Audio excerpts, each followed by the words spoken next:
আব্বা, আমি মা হওয়ার পর আইস প্রথম কলেজে যাইতাছি। তুমি আমারে দোয়া কইরো।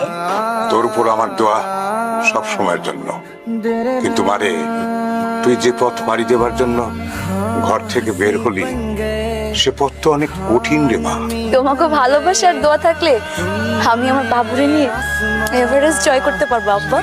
আল্লাহর কাছে আমি একটাই দোয়া করি, তুই একটা কিশোরী মা হইয়া যে জীবন যুদ্ধে নামছস, তুই যেন যুদ্ধে জয়ী হইতে পারস, এই দোয়া রইল। তোমাকে কথা দিতেছি, এই কিশোরী মা হারবো না, কোনদিন হারবো না। আল্লাহর রহমতে যত বড়ই আঘাত আসুক না কেন, আমার নিজের বিচার দিয়া, বুদ্ধি দিয়া, জ্ঞান দিয়া তার থেকেও বেশি প্রতিঘাত করুম।